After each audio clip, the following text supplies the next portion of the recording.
digamos, desde lo profesional, desde tu personalidad y bueno, quizá también en tu familia. Bueno, mira, se conecta mucho con lo último que estabas diciendo, cuando decías encontrar ese beneficio, porque cuando yo traté de empezar a buscar recursos para agregar esa exposición fuera de lo que era solo yo, me encontré que no había donde vivíamos. Yo lo llevaba al story time en inglés, me encantaba, me quedé enamorada de todo el concepto de story time. Yo dije, esto es lo que necesito, es que tiene todo, tiene los libros, tiene la música y aparte de todo está involucrada la mamá. Esto es lo que necesito. Y empecé a buscar y donde vivíamos no había. Entonces empecé un story time de la nada con una sola señora que conocía en mi casa y fue explicándole, él tenía 4 añitos, la otra estaba, pues imagínate, más chiquitita, y yo me acuerdo que le dije, le vamos a enseñar español a tus amiguitos. Le vamos a enseñar y tú vas a ser mi asistente. Es en convertirlos a ellos en el asistente. Ahorita te voy a contar un poco más de la historia de cómo la música, pero conectándolo con eso que tú me estás diciendo, ¿dónde ven ellos el beneficio? Porque es que soy el único que hablo español. Si tuvieras algunos de los trabajos del colegio que me mandaban las profesoras, en uno que tenían que decir que me gusta de mí, mi hijo escribió, y creo que lo puse en uno de mis Instagram posts, decía él, yo soy especial porque puedo hablar 2 idiomas o algo así. Y en otro que fuimos a ver al colegio decía, este es el de Samuel, y decía, yo soy unique porque hablo español. Y me acuerdo que tuve que decir, tengo que llevarlo a otros lugares donde se dé cuenta que no hay nada de unique en hablar español. Pero él se sintió importante porque además cuando yo me empecé de voluntaria en el colegio, pues él era el que sabía español, el que le podía ayudar. Y eso lo empezó, especialmente al mayor, lo empezó a darse cuenta que él tenía algo que los demás no tenían, pero que además lo podía compartir. Y fue a raíz de ese proyecto del Story Time. Ahora, cuando empiezo el Story Time, lo más importante era encontrar canciones que me ayudaran a introducir el vocabulario, pero hacerlo divertido. Y en 20 minutos, pues imagínate el tiempo que tienes para leer, jugar y cantar. Y yo veía que aquí hacían esas canciones corticas y las traducía a mi hijo, pero cuando empecé con el proyecto quise hacer las mías. Yo toco un poquito de guitarra, no mucho, pero con lo que sé, compuse mis propias canciones y las compuse con él. Las primeras que compuse fue con mi hijo. Y empecé con eso y a los niños les gustaron, a las mamás les gustaron. Después de más o menos un año me dice una mamá, ¿por qué no graban las canciones? Yo dije, ¿yo? ¿Con mi voz? Ok, voy a pensarlo. Y mi marido, sí, Ana María, graba las canciones, hagámoslo. Y yo tengo un amigo colombiano, se llama Moisés Herrera, que lleva más de 30 años trabajando como productor musical y con experiencia además en música infantil. Es una de sus especialidades. Y cuando le conté, le encantó el proyecto y me dijo, bueno, hagámoslo. Pero obviamente era una inversión gigantesca para mí y me tomó 3 años decidirnos hacerlo. Y ya en el 2018 dijimos, bueno, lo vamos a hacer. Y grabé el disco. Y así es como llegó digamos que el proyecto se convirtió en el motor de mantener vivo todo esto alrededor de mis hijos, de enseñarle a otros niños español para también mantenerlos ellos interesados. Entonces estoy de voluntaria en el colegio para enseñarles español, iba a otros preescolares, iba a otros colegios, y digo iba porque además ahora con el COVID pues claro, hasta ahí paró todo. Llevaba mi guitarra y básicamente era cantarles canciones sencillas y divertidas y como que introducirles, digamos así, el español, y todo a través de la música. ¿Por qué? Porque es que Erika y Maritere, cuando usamos la música, estamos teniendo acceso inmediato al idioma, gratis, ya ni siquiera tienes que comprar un álbum, vas a Spotify, vas a YouTube, encuentras la música, la puedes poner en el carro, la puedes poner mientras están jugando, puedes bailar con ellos y estás exponiéndolos al vocabulario, a las estructuras gramaticales, a contenido cultural, a la diversidad de nuestro lenguaje con los acentos. Estás además involucrando la parte emocional. Acuérdate que siempre nos acordamos de algo cuando escuchamos una canción. Está conectado con muchísimo de la parte emocional nuestra. Y si aparte de eso lo conviertes en una herramienta que te conecta con tu hijo, que tú cantas, que tú bailas, que te diviertes con él, pues le metes más poder a esa parte del componente emocional, se convierte en conexión con mamá y eso lo hace poderosísimo para conectarte con el idioma. Entonces, y la cultura. Entonces, la música realmente yo diría que es de las formas más fáciles y divertidas de ayudarles. Ahora, hay muchísimo en investigación en este tema, pero te lo estoy dando en los términos más sencillos y en mis propios términos de por qué es tan importante utilizar la música para mantener esa exposición al español y a la cultura, pero además si estás introduciendo el idioma, que es algo que yo también descubrí. Yo tuve que descubrir que mis hijos no estaban aprendiendo español por ósmosis, como digamos lo hice yo viviendo en Colombia. No, en un hogar donde se están aprendiendo los dos idiomas, pues oye, es un poquito más difícil y tal vez tienes que empezar de lo básico, los colores, las frutas, los números y entender que el proceso es distinto, que sí, pueden escuchar toda la música que tú les pongas, pero hasta dónde pueden realmente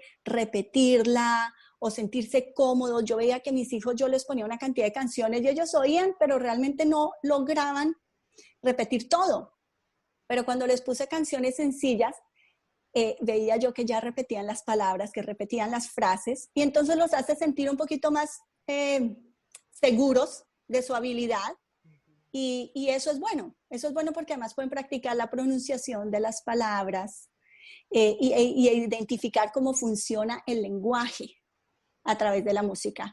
Entonces, sí, soy una gran promotora de que mantengamos la música todo el tiempo en casa para ayudarlos. No te voy a decir que es la única herramienta, los libros son excelentes, pero y han sido lo que más me ha ayudado también. Pero yo tengo el español. Hay gente que está enseñando español y a veces no se siente muy tranquila de su pronunciación.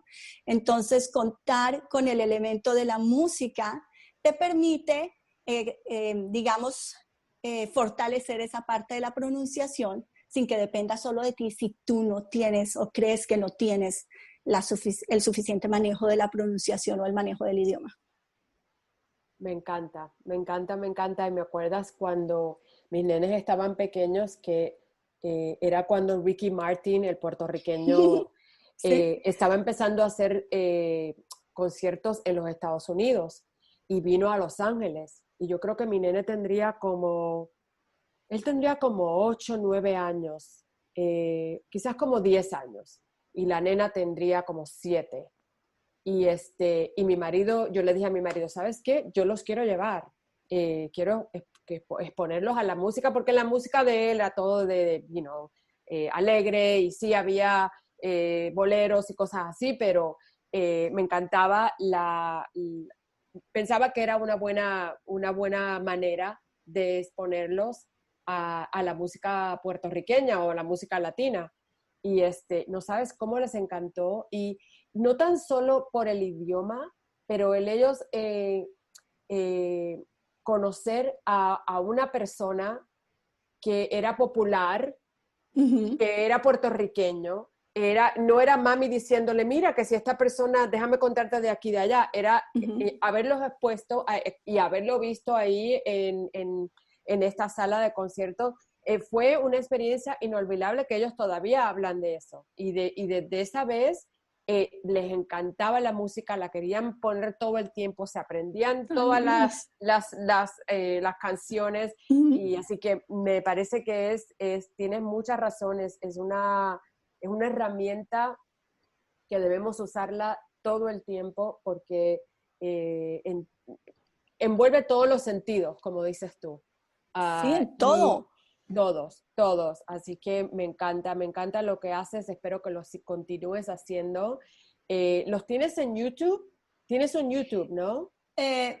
No tengo videos como tal, pero las canciones están en YouTube, en Spotify, en Amazon, en iTunes, Google Play, donde están, digamos, en las mayores tiendas digitales, digámoslo así, de música. Y con Spanish Plus Me, que es el proyecto, digamos, con el cual promuevo las canciones, pero además la música como herramienta para enseñar español. Tengo un perfil en Spotify donde también estoy constantemente tratando de incluir listas de reproducción, porque obviamente no se trata solo de mi música fue hecha, pensada para lo que te digo, para también ayudar a aquellos que no conocen el español a tener un acercamiento a nuestro idioma de forma divertida, pero también sencilla, que fuera fácil.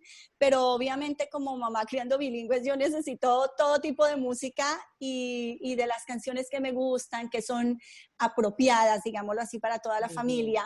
De diferentes artistas, de todo, trato de hacer listas para diferentes momentos y las pongo ahí para que los que la quieran escuchar y los que estén buscando música, pues la encuentren, digámoslo así. Entonces tengo que las canciones para wind down, les llamo yo, que es un término que encontré acá y no encuentro el término en español para describirlo. No son canciones para calmarte, ¿me entiendes? Cuando usamos acá el término wind down, que me acuerdo cuando los niños eran chiquitos, mi marido decía, bueno, es tiempo de wind down. Yo decía, ok, tiempo de wind down. Y es como, entonces les busco canciones calmaditas, cuando estamos ya así como jugando juegos de mesa o como que vamos a hacer una transición, pero hay momentos en que queremos bailar. En este momento estoy tratando de enseñarle a mi hijo la diferencia entre salsa, merengue y vallenato. Entonces le pongo y le digo, a ver, ¿es salsa o es merengue o es vallenato? A ver, y trato de enseñarle, pero bueno, no sé cómo van a bailar, la verdad, el día. Tienen ahí como un poquito, pero creo que tienen un poquito más del lado del papá que del mío. Entonces ahí vamos trabajando con eso, pero hasta para educarles el oído, digamos, a diferentes estilos musicales, de forma natural, obviamente, no es que nos vamos a sentar a aprender la diferencia de esto, claro. ¿no? Y que es lo mismo que iba a decir con la música, cuando hablaba de la inmediatez, la música no es que nos vamos a sentar y necesitas el currículum y todo, no, aprendiste la canción y a ver qué vamos a hacer hoy con esta canción, ¿verdad? Puede ser desde bailar hasta identificar cómo dice azul o azul, ¿cierto? Ajá. O lluvia, ¿verdad, Erika? Son tantas cosas que podemos usar en la música que realmente la hace fácil y divertida. Eso es todo lo que tengo que decir. Lo puedes usar como quieras. Me encanta. Yo necesitaría una clase de esa parte de diferenciarlo del vallenato y Oye, ¿qué es vallenato? Eso yo no lo conozco. Vallenato. ¿Qué es? Carlos Vives.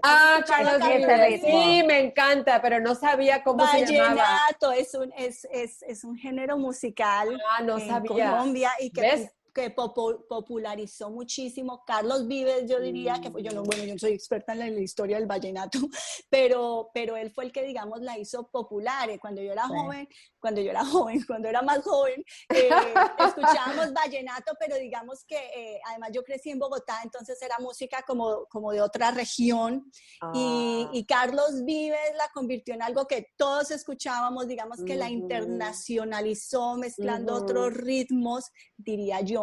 Y ahora pues obviamente la mezclan con más cosas, pero entonces no es ni merengue, ni cumbia, ni salsa, se baila distinto, es otro tema, digámoslo así. Entonces por eso te digo que cuando lo pongo a distinguir, Fonseca es vallenato, por ejemplo. El Fonseca que yo conocí al principio, empezando, digámoslo así, es de esa generación que empezó después de Carlos Vives. Yo espero no estarme equivocando, porque si nos oyen los expertos en la evolución de la música y los géneros en Colombia, yo no soy experta de nada, pero digamos que desde mi vivencia de estar allá en Colombia cuando yo estaba, eso es lo que yo veía, ¿no?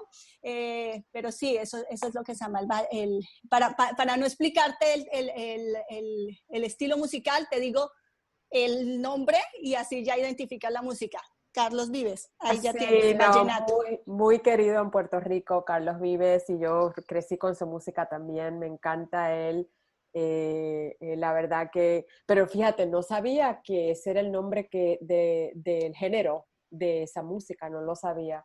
Hablando de madre expatriada, ¿qué es lo que más extrañas de Colombia? ¿Cuál fue difícil ¿Cómo se te hizo acostumbrarte? Porque tú y yo hemos tenido esta conversación por teléfono, de lo difícil, el ajuste, la asimilación, pero cuéntanos un poquito cómo